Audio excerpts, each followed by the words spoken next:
Alassane Ouattara as Pharaoh, a tyranny at the end of its reign. We will save you this day in your body, that you may be a sign to those who come after you. Quran, Surah 10, verse 92. The story of the Pharaoh, as revealed in the Holy Quran, is not just a tale of the past. It is a mirror. A warning. A parable addressed to the powerful of this world, and especially to those who, drunk on power, confuse longevity with legitimacy. And today, this mirror seems to reflect the face of a man, Alassane Ouattara. Not that we compare hastily.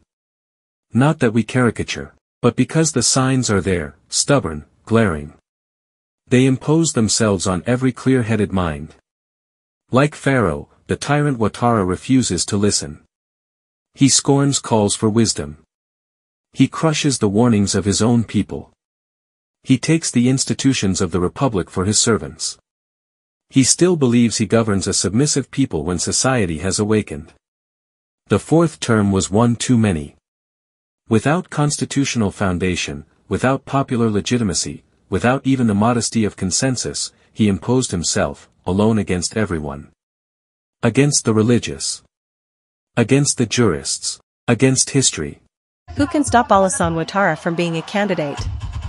There is no man here. No one has the courage. Does anyone have the courage? But by constantly setting oneself up as a monarch, one ends up alone. And alone, Alassane Ouattara has become. Behind the uniforms, the empty rhetoric, and the falsified statistics, all that remains is a frozen regime. A power that stifles. An authority that now reigns only through fear. And that fear no longer has any effect. The most serious sign of the end of a reign is not economic or security related. It is spiritual.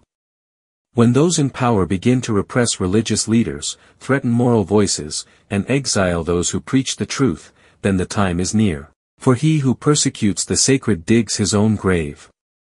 Pharaoh, says the Quran, was warned. Repeatedly. But he persisted. He preferred pride to humility. He chose force over listening. And he was swallowed up.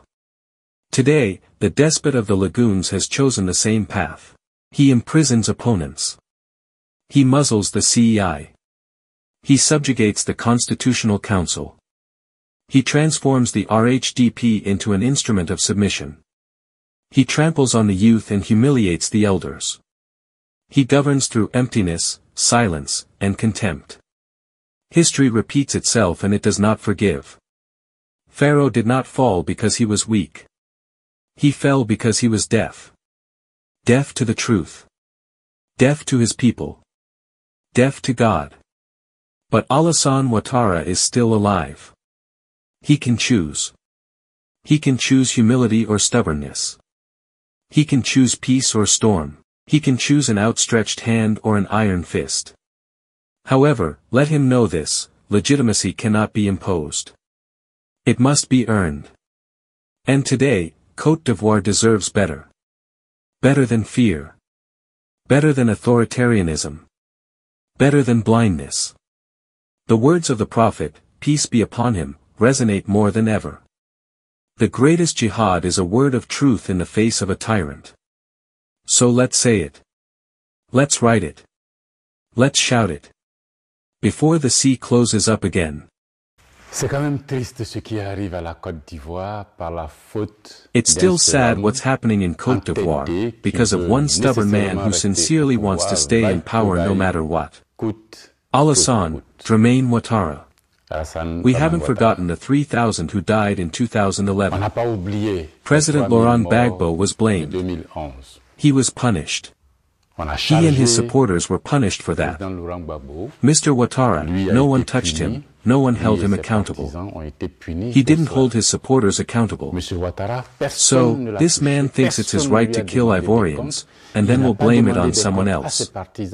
Even though after 8 years of trials at The Hague, they couldn't prove Gbagbo's guilt. Mr. Ouattara stayed a while and now he's doing it again. When we tell you that impunity is not good, here he is again for the 2020 presidential election, after everything he has done. The Ivorian people, young Ivorians, Ivorian women, have risen up, from all parts of Côte d'Ivoire, to say no to the abuse. To say no to this way of wanting to impose oneself, whatever the price to pay to Côte d'Ivoire. Mr. Ouattara has found no other way than to send against this population, against these young people, these women and these seniors, the microbes, his militiamen, armed, equipped, transported, paid auxiliaries, who go to the villages, who go to the campuses, who go to the cities, who go to the neighborhoods, to break the protest movement of the Ivorian populations. We do not want this election as it is organized by Mr. Ouattara. We do not want this electoral commission. We don't want this constitutional court. We don't want this electoral list. We don't want these elections to take place while some Ivorians are in exile, in prison, simply by the will of Ouattara. It's unconstitutional. It's illegal. But saying this, protesting in the streets, challenging this authority, is completely legal. No one is supposed to comply with or respect unjust laws. Mr. Ouattara is sending us his microbes. Tough, brutal people, with the authorization to kill, escorted to go into villages, into cities, to kill people, to injure people. We are officially at more than 50 deaths. I'm not talking about the mutilated, the wounded, definitely. Fingers cut off, head split open, wounded. And Mr. Ouattara is campaigning. He thinks that this time too, there will be impunity. No. This time, Mr. Ouattara, we will make things right, we will do everything, use all legal and necessary means to bring Mr. Ouattara to justice. All these people injured, all these people killed by microbes have only one person responsible, Mr. Ouattara. They are his auxiliaries. Since he came to power, microbes have been tolerated. They were presented not as dangerous criminals, killers, but as children in conflict with the law. But that was 10 years ago. Today, they have become big, strong men, who take buses, who are transported and dropped off, who go in convoys to beat up patriots, to kill Democrats, to hit Republicans and then to injure citizens. Mr. Ouattara, all the people who were injured have relatives and friends all over Côte d'Ivoire. You know that the more you injure, the more you maim, the more you kill, the more you hit, the more the brothers of these people mobilize against you. And there are more and more of us. Soon, you will no longer be able to move around Côte d'Ivoire. In the past, it was you who said that you were going to make this country governable. It was you who said that you were going to hit this rotten regime that was going to fall. Now it is you who are in power. And we are the ones saying that we are going to make this country ungovernable. We are the ones saying that we are going to strike this regime and it will fall at the right time. We are the ones saying that you and your regime are now the target, the victims of your regime. All these people you have killed, their parents are really angry with you. All these people you have injured, their friends, their brothers, their sisters, their collaborators, are really angry with you. They are demanding only one thing, justice, justice, justice. One thing only, justice, justice, justice. You will be brought to justice. Someone must be held accountable. You must be held accountable for this. Why kill with parallel forces, young people? Why go attacking villages at night, burning, injuring? And then, nothing will happen. No, impunity is over. And I can assure you that from now on, in Côte d'Ivoire, you will no longer be able to travel. Ivorians are mobilizing in ever-increasing numbers against this regime. Whether they wear t-shirts with your image on them or other t-shirts, you will no longer know who your party truly is and who your opponent is. The damage runs deep. You have corrupted the political system of this country. You have corrupted the economic system of this country. You have corrupted the social system of this country. The understanding that existed between the people of this country has been corrupted by your ambition to stay in power, to come to power, to subjugate everyone. The result is that there is a rise in anger. Since you don't hear the rumbling, since you no longer see, since you don't see the anger, there is an increasingly powerful upsurge of people from this country, in this country, for this country that is becoming unavoidable. Don't think it's over. No.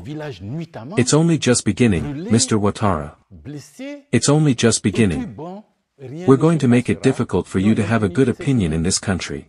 We're going to make your life impossible in this country. All the dead cry out for justice. All the wounded cry out for justice. Those of today as well as those of yesterday. It is our duty to do them justice, and we will do justice. We will do justice. We will not kill the children of this country like this, endlessly. No. It's not possible. It's not possible. This has to stop, and we will do everything to make it stop. We don't want these elections. They won't take place. Do what you want, but they won't take place. You will proclaim yourself president.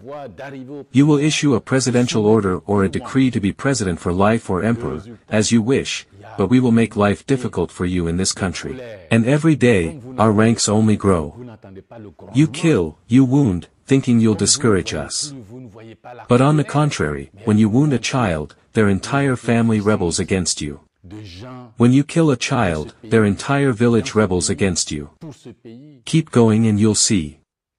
To all those who have been wounded, to all those who have been mutilated, to all those who have lost a family member in this violence orchestrated by Mr. Ouattara, let us keep faith, let us keep courage. Let us remain focused on our fight. Condolences. But these wounded people, these dead people, will not be for nothing, I can assure you. They will not be wounded and dead for nothing. No, no, no. At some point, our country must reconnect with democracy. At some point, our country must reconnect with human rights. At some point, our country must reconnect with respect for life. Taking power, managing power, is for the people, not to kill the people.